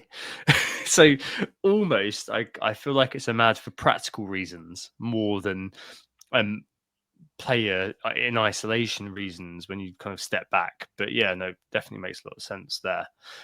Just back to your question, Alex, just very briefly, all three in my mind are still 8th attackers rather than 7th attackers, though. They would be very much either in a rotation or just being comfortable with first sub. Yeah, and I suppose that's the thing, isn't it? Like, who gets it? Is Ahmad going to be promoted eventually to 7th attacker? Enzo, I think, in a lot of people's teams actually is the 7th attacker, just because the fixtures are so good. I think that's what kind of represents. That could be the route, for example, you take to get a Virgil or a Trent if he becomes your 7th attacker, and then you've got like a Dibbling hanging around because the fixtures are so good for Southampton, for example. And that might be something you think about, especially if you're on wildcard now. I'm going to hit fast forward here a little bit, lads, I'm afraid, just because we're about an hour in and we've still got the game week preview to go. Newcastle, let's hold back Isaac to a knee jerk, and Hall as well to the best transfers in. Gordon, who I mentioned, could fit in as a decent sort of pickup. Spurs and Wolves are also the next two. Does feel like a bit of a jump off for both of them. We'll talk about Porro in a bit. Lots of goals were scored last night, but I've got Solanke, but most people don't really have a Spurs attacker, and it didn't move the needle OR wise, just because the goals have been shared around, but it doesn't feel like a thing. We'll discuss Porro in a bit. The only thing I would mention here about Cunha is that it would take them a little while to maybe look at what happens with the ban, and they can always appeal, which would push the potential ban back, and it's a big game for them. So I wouldn't kind of see it as being dyed in the wool that he's definitely banned this week, is something I would say. So you've got to go into the eyes wide open if you are selling him for me, it's kind of just like I'm selling him for Isaac, so I think that's probably okay. But he's one of those that I'm looking at and thinking it's obviously worrying selling before Ipswich, but I don't think it's just going to of a kind of team that's going to get turned over though. Leicester are sort of team that it's Leicester, isn't it? So yes, actually a little bit more worrying. Damn it! I was trying to confirmation bias myself. Next up, Brentford. Mark, as a Boomer owner, I assume you're more than happy just to hold him no matter what. Yeah, I actually ordered a Brentford shirt last week with Mbumo on the back. My background's always pretty plain when I do YouTube videos, so I've ordered a few shirts. Palmer's one, Mbumo. Can't remember who the other two are. They're coming from China, so God knows whose name will be on the back when they actually arrive. It'll probably be spelled BOOMO when it arrives. Actual Boomo. It'll still go on the wall if it is. But yeah, very happy to own Mbumo. Brought him in, Game Week 6 wildcard, showed patience with him. Again, going back to 2 weeks ago, I think he got sold by over 1 million managers over the course of 2 game weeks, and it was off the back of quite a few blanks. But for me, just December time, 90-minute men, penalty takers, set piece takers, I was a bit more patient than others, and I probably had other fires to fight as well, which always makes you look like a genius when you probably just had to focus on a few other things instead. But yeah, very happy, and it was kind of a decision if I did make a move last week, was it sell Bruno or sell Mbumo? And it was just the cash cow factor that Bruno freed up more. And now that Chelsea's out of the way for Brentford, I like Nottingham Forest home, Brighton away more than I did going into the Chelsea game with him. So he's gonna be there for at least another 2 weeks and could be a season keeper for me. Yeah, no, you've got the obviously a difficult Arsenal game on the 29th, but then in the week game week 19, but then you've got Southampton on the 20 in game week 20, which we're all going to be very worried about. Brighton just below Brentford, West Ham, Brentford at home, Aston Villa away, and Arsenal at home. Van Hecke, terrible buy. I don't know what I was thinking. Just X-Men's great, but didn't factor in terrible defence. Great to have a player on the pitch, but not so great that they don't do anything. I've got Matoma, who I think will probably survive until maybe 19, which is when I'm looking at maybe Eze or Sarr from Palace, who are next on the list, actually. Arsenal, Bournemouth, Southampton and Chelsea. You're a João Pedro owner, Alex. I assume you're pretty happy with that at the price? I don't think I'm particularly happy at the minute with it, but the price is probably what's winning out at the minute. I'm not going to lie. I haven't really watched much Brighton lately, so I don't really know how he's playing. I did see I think maybe James mentioned it again, that he was playing quite far forward, which probably doesn't actually suit him as well as playing slightly further back or off the left, where he's potentially cutting in and got a bit more chance. I'm just reiterating James. I always trust his views on the games, and so. Look, I'm not going to sell him right now. For me, I've got other things I want to move on, and I think again, just judging by the fixtures for the next 3 at least, I'm happy to just go with that. I think it does bring in this idea that I maybe need to be thinking a little bit wider about whether it's just I kind of had him as a set and forget play every week sort of thing. Maybe it's a point that we just go, well, if I'm prepared to bring in an Enzo or an Ahmad or something, maybe we look to rotate Pedro a little bit more than we were previously. He's got Arsenal in 4 games time, so maybe we try and work in that you're actually benching him for that game rather than playing every week. So yeah, I'm not going to move on immediately, but I am a little bit, and I think more so his minutes. He's constantly going off around the 60 or 70, which it's what again we were talking about with Jimenez. It's what kind of puts me off there as well a little bit. I like players, and again, kind of breaks me having sold Mbumo last week, albeit to afford to afford Isaac.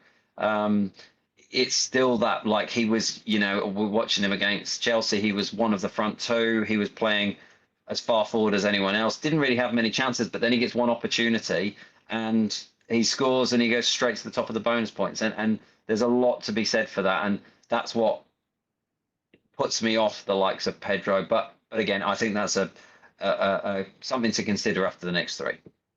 Yeah, definitely. Still a decent option, I guess. But the likes of Matoma, likes of Van Hecke, the other ones in them, and Dunk as well. Like, you can kind of bench a Dunk or a Van Hecke. Matoma, I'm I think definitely there's a lot of kind of that area is pretty crowded, as we've sort of referenced. So he may be the one who moves on eventually, especially in game week 19 when Palace, Sarr, and Eze both had a Southampton game. And finally, in this bit, the bad are Everton, Ipswich, and Leicester. I'm not even bother reading their fixtures. I think we're going to breeze over them because there's no point in discussing them. But West Ham also in this.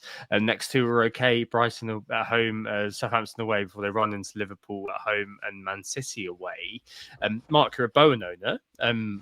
You didn't bring him in very long ago. Was it a short-term sort of stint that you had in mind for him?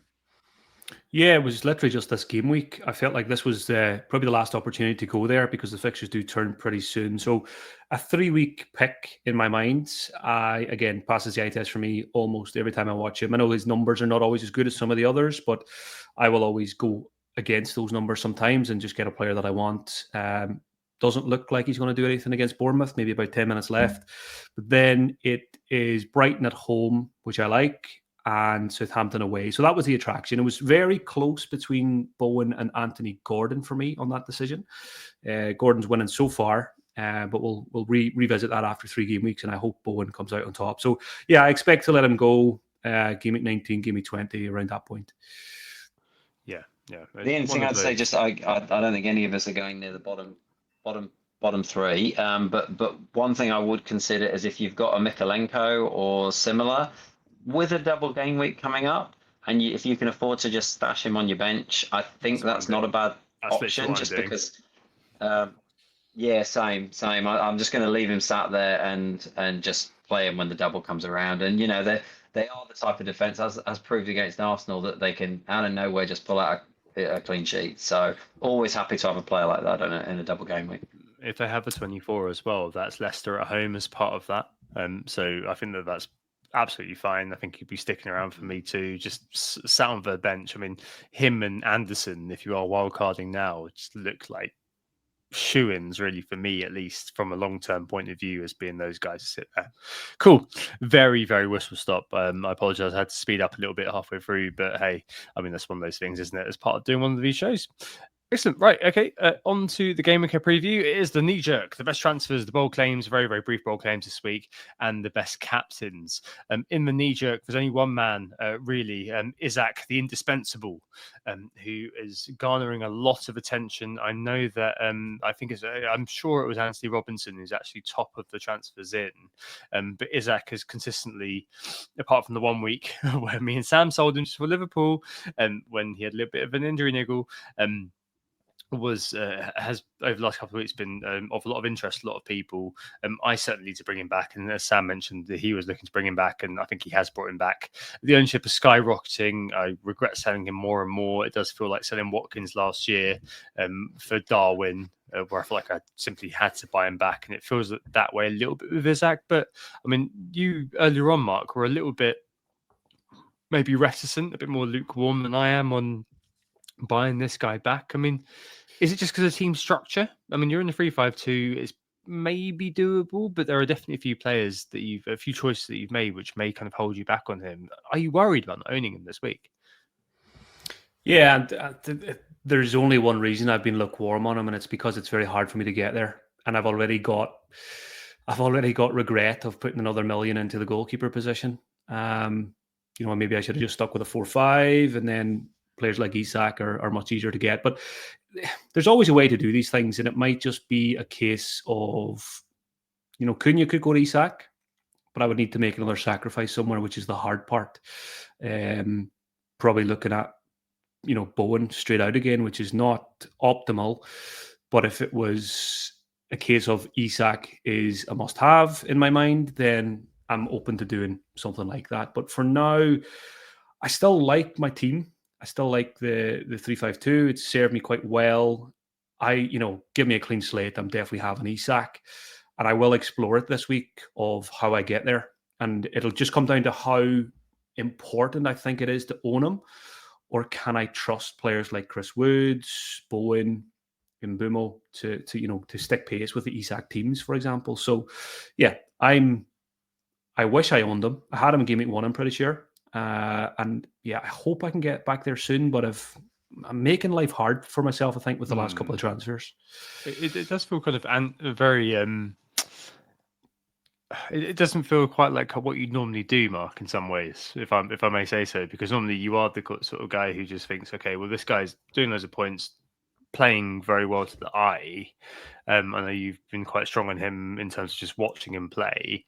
It's one of those, isn't it, where you've got to kind of figure out whether you want to move heaven and earth to buy him in. Sorry, I will bring you in Alex, I know, but you already own him, so it's one of those things, isn't it? I mean, it is one of those. It's a tough situation, isn't it, for you, especially in the structure you're in? Yeah, I mean, I already hated 8 Nuri, but now I hate him even more because that's the issue. I've got 2 frees, but I need to sell 8 Nuri because I've got Mikalenko and Greaves, so I don't have anyone I can rely on. I mean, I could just throw Mikalenko in and probably get a 2-pointer, and it's probably something I should consider, because if I did that, then maybe I could use the 2 frees elsewhere and get Isak, which is probably going to get you more points over getting that cheap defender. So, yeah, it's something I need to spend a week thinking about. And there's definitely regret of not going to Isak last week. And I remember, I don't know how I ended up getting Allison and going, to be honest. Again, I think it was just were you drunk at that? Were you drunk at that point, or did you have? Well, you know what it's like in the airport. Yeah, exactly. You have to settle yourself before the flight. So, I remember thinking, right, I need to make a decision this week. Is it going to be Isak or is it going to be Trent? And then I get neither. So, yeah, I've definitely made life a little bit hard for myself there. Yeah, I think for me, it's and Alex, you're in an enviable position as far as I'm concerned. It is basically, do I get Liverpool defender? And for me, that defines as Van Dijk or Trent or Isak. And for me, I'm getting Isak. Just for the ongoing stuff. I mean, underlying data, Newcastle's actually his hat data isn't that great, but he's fifth and non-pen XGI overall. And if you kind of look at the non-pen XG, he's sixth too, having missed a couple of games as well. And he's just one of those players who, I said this weeks ago, bought him in and sold him again, and I just don't like myself for doing so. So it's really that's the calculus. Am I scared of Trent? Am I scared of Isak? And kind of it's kind of like the realpolitik of the situation, the practicalities of the situation are that Isak's rising ownership again makes me just think, okay, I need to get this guy over Trent. And if a Liverpool clean sheet, so be it. Because it's so much harder, I think, especially because the vogue is to have the free premium midfielders. That I don't think there's going to be loads of people who are running their way down to Trent. But yeah, he's done well for you, hasn't he, Alex, this week? And feels like one of those that you'll be holding for quite a while. Yeah, I don't see any reason to get rid of him unless he gets injured. I think, as you were saying, Tom, I think that debate around going for Isak or a pool defender this week is quite a big one that I think a few people are looking at. I think if it's possible to make it work that you can get Isak this week and then have a way of engineering in a Liverpool defender next week, I think that's the optimal way of doing it for me, because I think, I do think Spurs will score this week. I also want to review. I think I still like Trent. Obviously, I do. I've brought him in this week. I'm interested to see that they do. It's hard though, because I'm kind of basing it including this week, and they obviously were down to 10 men for quite a large portion of the game. But they've got a great game next week, and we all know what Trent can do. But they don't seem as watertight as they did earlier in the season. Now I haven't checked the data. So, I could be completely wrong, and maybe it is game state. But I think I would be quite happy. I did it because I had exact money and Aitanora was dropping. So I wanted to get in there and get Trent this week. I'd be quite happy to give it another week. And if you've got a route to do it next week and you can get Isak this week, I think that's more than fine. Fair. I feel the tireder you get, the more Kiwi you get, Alex. It's quite funny. I thought it'd be the other way around, but suddenly you just sounded so Kiwi in my ear all of a sudden. I get told I sound very Kiwi over here, and then as soon as I go home, they're like, "Oh, you sound like such a pom." Oh, fair play. All right. So yeah, Isak straight in for me. But hey, best transfers this week. Quite a lot going on. We've discussed lots of the players. So Robinson has been bought by almost 300,000 managers, including Sam. Ahmad's been bought by almost 300,000 managers, including Sam. Isak's been bought by 300,000 managers, including Sam. Elsewhere, it's defenders. Hall's been bought in by almost 200,000 managers, and Gabriel just below him. Ain't Nori, unsurprisingly, 400,000 transfers out, and then the usual suspects. Like like Haaland, Welbeck, and Kobe and Sol, but these defenders, it's an ongoing issue, and I listen to your pod every week, Mark, when I'm walking my daughter around, trying to get her to sleep, doing the shopping, going to work these days, and I feel like every week you're asked, what do I do with the defense? Who do I buy in? Who's the best cheap defender? Who's the most expensive defender? If I look this week, there are kind of three who are at the fore in terms of best transfers in for defenders, just to focus on them. And it's Anthony Robinson, who you've discussed, Colwell, who you've discussed, and Lewis Hall as well. I mean, of these three, I need to just pop off a minute because my daughter's just woken up. But of these three, who would be the one that you'd be prioritising if you were moving out a defender this week, Mark?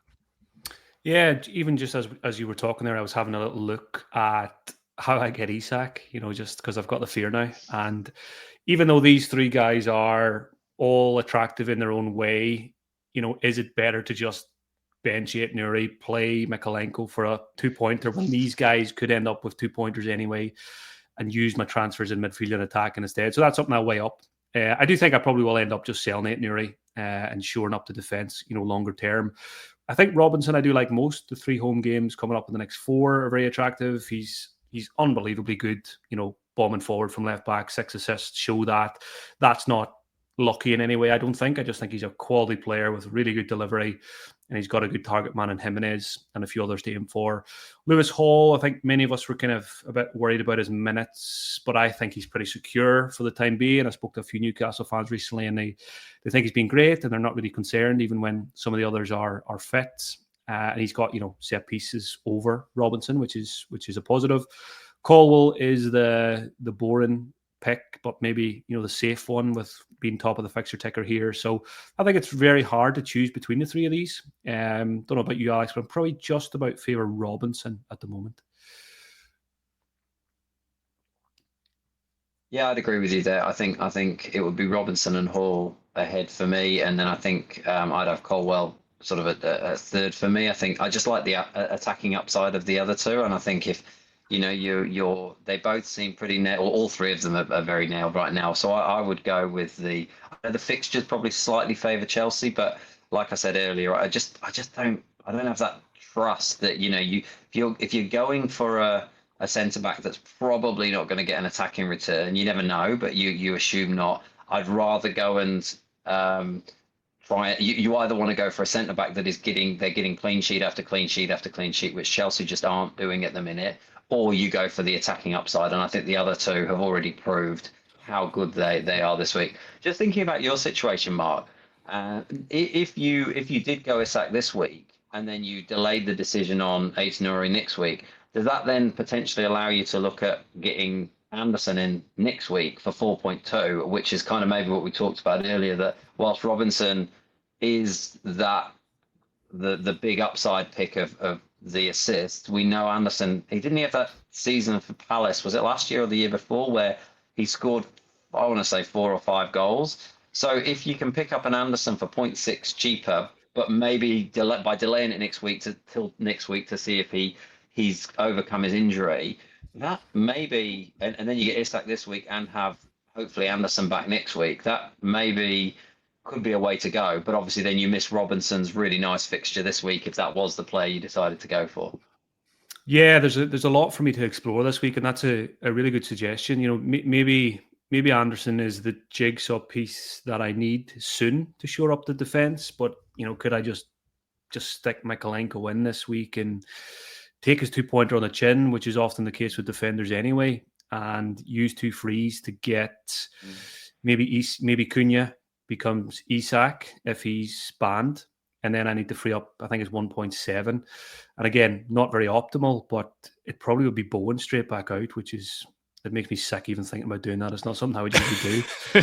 But if it comes down to, again, maybe it was a mistake not to get Isak, and it's easy to say that in hindsight, but it also maybe just was a mistake, and maybe I slipped up with transfers last week, and I could just rectify it straight away instead of just making my bed now. So yeah, this has been a really useful conversation to kind of open up a few more ideas for me. So thanks for that one as well, Alex. I think sometimes it's All good.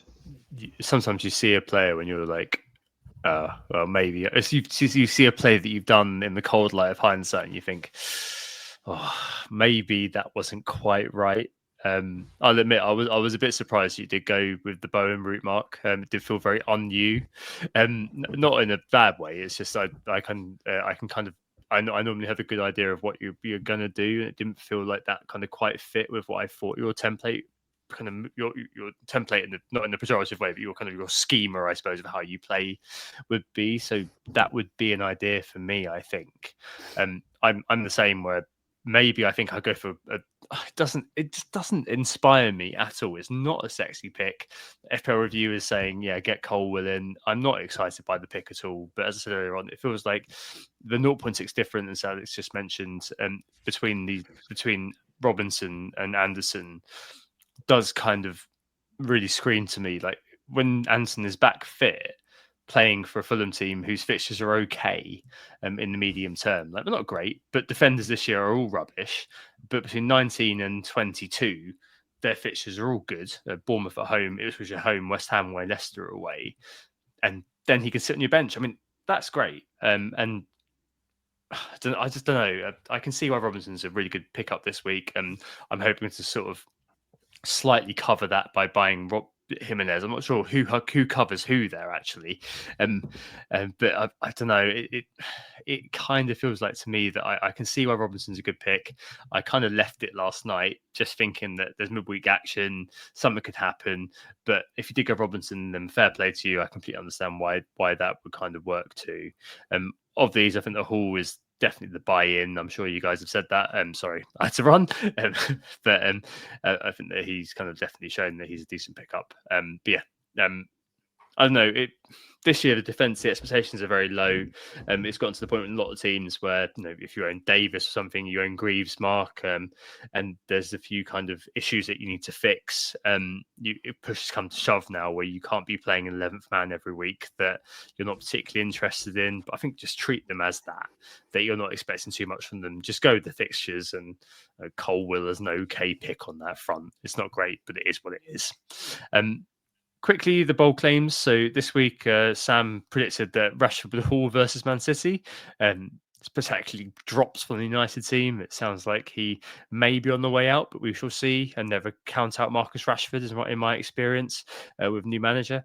And my bet was that Salah and Palmer were to match scores. So close, it could still come through in the bonus rejig. We could find that Palmer gets free bonus out of nowhere, especially if FPL Towers is a bonus man. Woman or person does own Cole Palmer, bumps him up very secretly up to 3.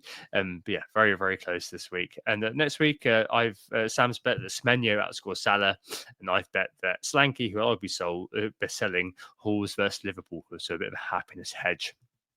Captaincy wise for the week ahead, it really does feel like I can already hear your voice in my ears over the next couple of days, Mark, just saying I'm captaining Mo Salah against Spurs. It does just kind of feel like he fills in the Palmer role, gets loads of chances, and I don't know. He's always going to be the EO king right now, and there's no reason to go against, is there? Yeah, I was quite comfortable going against him last week. I just preferred the Chelsea fixture, so I backed that. But Tottenham at the moment, I mean, under Ange Postecoglou since day one, it's been very, very few clean sheets. And when you throw in, injuries to Romero, Van de Ven, etc., Udogie picked up a little knock as well last night, I think it was. So, yeah, I think, like I said earlier, I'm pretty sure I'm going to end up on Salah for the next 2 game weeks. The other two are, of course, viable. But again, I just like Salah's fixture more this week. What about you, Alex? Any change on that? No, I'm going to go Salah for the next 2. I did have a quick look at Isak, and I think I've got the vice on him for this week. So I think he's in the conversation for me. But all being equal, I just prefer a midfielder as my captain, and you just can't bet against Salah at the minute. Yeah, short and sweet. Well, you can, but I won't. yeah, it's short and sweet. I mean, Palmer versus Everton, I guess is one of those games where you might see that out of nowhere he does fairly well, and he's an okay sort of pick up, and same with Saka versus Crystal Palace. But I don't know, it just kind of feels like not a week to bet against Salah, especially with the porous Spurs defence facing him. Yeah, as you mentioned, Mark, the injuries as well. Oof. I'm not sure I want to go against that. Excellent. Right. Okay. Just to finish off our teams for the week ahead. Me first. So I missed the rise in Robinsons I mentioned earlier, or Robbo Mark II. Didn't look likely last night as well. So I went to bed and forgot about it. So maybe if I'd seen him rising before I went to bed, then maybe I'd have made that move. But hey, it is what it is. So it's looking like I leave that one be and figure out what happens with Anderson going forward. They've got Chelsea the week after, so I can give it another week. But I'm most likely to do Davis to Colwill. I don't like it any more than any of you do. It's so unexciting, but he can just sit there for a few weeks. Even if I end up benching him, he and Van Hecker are just big scold 90-minute men in terms of centre backs who fill in very nicely during the course of the Christmas period. Cunha, assuming there's a ban, but even if not, to be honest, goes for Isaac, and Solanke goes for Raul, who can rotate with Ahmad actually very nicely for me over the course of the next few weeks. So that's very likely what I'll do. Use all my free transfers, and then I can roll again next week. I think that's probably okay. So leave me Raya in goal, Hall, Gabriel, and Colwill at the back. Matoma, Palmer, Saka, Salah will be the captain. And the front three of new signing Raul versus Southampton, who's clearly going to be bench for Frankie Muniz, Nicholas Jackson, and Solanke. And Isaac, up front. So I'm happy with that, I think. On to you, Alex. So my team is Flecken in goal, Timber, new signing, Alexander-Arnold, and Gabriel at the back. Then I've got Palmer, Salah, currently Rodgers, Saka, Isaac, João Pedro, and Cunha. And I've got Salah captain, and it says Palmer, but I'm actually on Isaac at the minute. Semenyo on the bench, and then Greaves and Mikalenko as the others. I've used one free transfer. I had exact cash to go 8 Nori to Alexander-Arnold. The second I'm pretty sure I'm going to use. If Cunha avoids a ban, I'll leave him this week because I like that fixture, and then I will look to move him on the following week, probably for Wood. I think what I'm going to do, especially if he's injured, and if Cunha doesn't avoid his ban, I'll probably just move him to Wood this week. If he does, I'll probably look to move Semenyo on. I'm done with him anyway, and now with his injury, that's just the final nail in the coffin for me. I was pretty set on Ahmad, but listening to both of you two tonight, I need to do a bit more diving into going for Fernandez. What's his first name? Enzo, thank you. Looking at Enzo, I really did like him when I saw him the other night, and I think I'd got a little bit fixated on the Rodgers Ahmad rotation. And maybe I just need to look at the fact that right now Enzo's just in a good vein of form.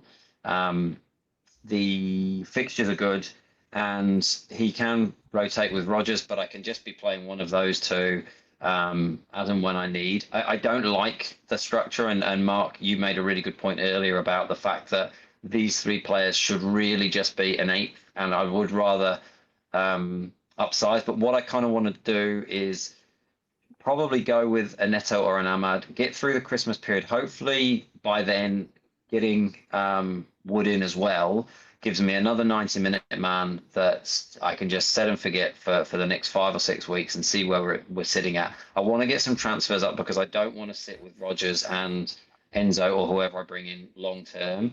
And I want to just kind of look to get a bit more money in there at some point. So I think getting a solid team and then just rolling for 3 or 4 weeks will be my rough plan. I've got all the big hitters in midfield. I like my defence. It's funny how we've talked endlessly about clean sheets, and all of a sudden I've got probably the most expensive defence you could find. Yeah. But I'm just hoping that it comes through well over the Christmas period, and I'll certainly be holding Trent through the double and then reassess whether I need to keep him beyond that. Well, Nick would be proud, man. That's big at the back, writ large. It's just Fair play. literally as everyone goes takes the money out, I'm piling it straight back in there. Oh, man, you're a trailblazer. You're a trailblazer, Alex. It's clearly from the land down under. Right, Exactly. and Mark, finally. Yeah, I'll just read out the team first and then give a few thoughts. Alisson in goal, away to Tottenham. Double Arsenal defence. Nuri, who will get 0 points again. Salah currently has the armband. Saka, Bowen, Bumo, and Palmer across the middle. Up front, Cunha, hopefully, and Chris Wood. And the bench is extremely weak. Mikolenko, Greaves, and Chiwome. So my transfers are not looking too clever now last week. Big lesson learned, I think, for myself. I've been so good at doing nothing recently. And if I did nothing at the airport, I would be on 4 free transfers. I would be on a green arrow instead of a red arrow. And my team would be more flexible than it is now. So I am regretting the moves, which is always easier with hindsight and Alisson and Bowen not getting points and Bruno doing the business. So it might be a case of fixing that if I decided it was a mistake and maybe just tweaking the structure again slightly. The easy thing to do would just be to sell it Nuri for Robinson, I think, and roll a transfer if Cunha's available. If Cunha's not available, again, the simple approach is probably Robinson and Jimenez. But I also like, even though he hasn't been getting points, João Pedro's still viable, I think. I don't mind the fixtures. And even Nielsen, even though he's blanked again, he's an option. But I do think I like Raul Jimenez even with the minutes risk for the next 4 game weeks, kind of pairing him with Robinson and hope you'd benefit from assists and goals in the same action. But I certainly regret. I think I regret. I don't regret things too often in FPL, but I'm not sure that was the cleverest idea, putting the money into the goalkeeper at that point. Like I said, I could have waited for Alice longer. And now Bowen's blanked. He's only got 2 more good fixtures left. If I want Isak, it's probably Bowen and Cunha out, Isak in. And then, again, something I'm not overly keen on is an Enzo as a 7th attacker instead of an 8th attacker. So, yeah, it's going to be a long week. So the bonus change that has come in, Palmer's actually up to 1 bonus now. If anyone wants to celebrate Is that, he? and Jackson's up to 3. Sure. Yeah, it's always. Surely you can claim your bold claim, Tom. No, I can't. It was free. He needed to be on free bonus for me to do that, but never mind. I know. It's close. I'll tell Sam that you wanted me to have it. Final thing before we sign off, guys. As elite managers over the last few years, what's your one bit of advice for the Christmas period when things really do mount up? Alex, what's yours? I think it's have a deep bench. Sorry, Mark, and try and relax and enjoy it. And I'm not the person that does this very often, but we tend to we're just off air we were discussing how often we look at our phones for scores and price changes and all these sort of things. And I think actually we're at our best when we're taking a step away. And I think actually it's one thing that's probably improved my game, not this season apparently, but up till this season is actually just taking a step away, not being quite so invested in it. And look, I know you guys as content creators and me as someone who's heavily invested in it, it's a lot easier to say than do. But when we're thinking about other things, focusing on family and friends over Christmas and actually having plans in mind, keeping half an eye on what's happening, but not being fully invested in it, I think you are far more comfortable to roll a transfer or to make the simple decision rather than getting very caught up in the hype. And that is something I am incredibly guilty of, grabbing a player because he's the pick of the week and actually regretting it moving forward. So I think for me, it is take a step away, enjoy Christmas, enjoy being away, enjoy the fact that we've got a fantastic hobby, but it is only a hobby, and everything else is far more important. So, and you'll be better for the game for doing that. Yeah, I think for me, it's always just if you can roll, do so. Even if you've got a bit of a shabby bench, even if you've got X, Y, and Z going on. Similar to you, what you were saying, Alex, I've definitely listened the hard way for the last 8 years. I've not adhered to it as much, but after the burning I've got from Isaac, it's a very kind of sharp reminder that it's good for me to sometimes just take a step back and not be too worried about the fact that maybe it's not the optimal 11 for a midweek. You're probably going to be better off having more options from rolling a transfer, even if you do have a bit of a ropey 11 or 12. I think that's probably okay most of the time, rather than chasing optimal, especially over this really busy period where the player you're buying in, as I found with Jackson, isn't going to be on the pitch anyway. So it's often a lot better to do so. And Mark is a player who's a veteran of managing these sorts of situations. What will your one be? Yeah, I'll probably just kind of echo what you were saying, Tom, as well. It's kind of down the line of don't overmanage. I think all of us are guilty of overmanaging at times, because the game, you don't have to make many decisions. And if you spend a lot of time looking at content or listening to podcasts, watching videos, and then you do, it's the hardest thing to do is nothing, but it's very often the best thing, and very often has the best outcome. And even if it has a similar outcome to what you would have done, you've got an extra transfer the week after. And I think even more so now with a new chip to plan for that is going to, require budgets and transfers if you want to change that manager, then more so than ever, I think I'll just echo what Tom says. If you can roll a transfer, do so. And again, listening to you boys, you've filled me with Isak fear. But when I sit back and look at my team, when I take a step back and look at my team for this upcoming game week, if Cunha's available, what would FPL General do? He would sell Nuri for Robinson, and he would roll a second transfer, and he wouldn't play with fear. So yeah, I'll try and do that. Lovely stuff. Well, thank you very much, both of you. That was a really, really interesting discussion. So apologies for the speeding up in the middle, but otherwise we'd be here for 2.5 hours, very clearly. We could have gone on for a long time, and Alex would have fallen asleep. Thanks very much, Alex, for coming on first up. Thank you for suffering through it. Go and collapse in bed now. Oh, no problem. Look, I'm feeling wide awake, so I'll go and have a cup of tea and then take myself off to bed. So no, great to chat to you both. It was it's really nice to do a pod with you both again. So fingers crossed we can do one again at some point in the not too distant future. So yeah, all the best for the rest of the season, everyone, and for you guys. And I hope you both get your aims for the season, especially Mark. It'd be great if you can hit another top 1K. Lovely. Alex Waterbaby on socials. And Mark, as always, thank you so much for coming on over Christmas. Yeah, absolute pleasure, mate. I'll see you again this time next year, I'm sure. It's already in the diary. Goes in at the 1st of January when I'm doing my diary for the year. The who got the assist gets penciled in December. So absolute pleasure. Alex, great to catch up with you as well after not doing a podcast for quite a while together. Enjoy your time in the UK.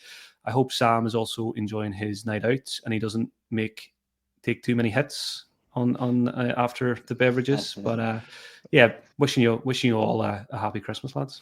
Thanks so much. Well, thanks for listening, everybody. We were Who Got the Assist on Blue Sky. You can find me, WGTA, Sam, FPL Pricey, the guys FPL General, you'll know from Mark, as I mentioned, Alex is Alex Waterbaby.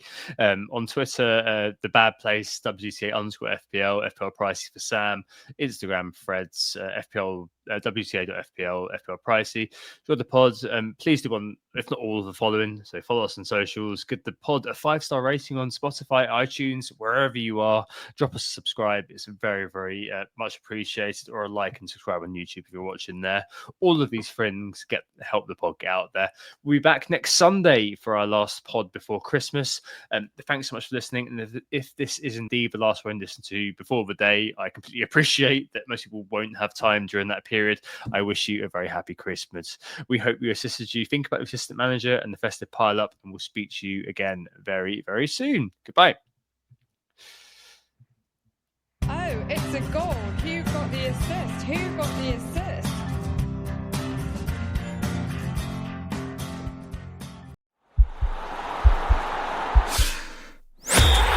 podcast is part of the Sports Social Podcast Network.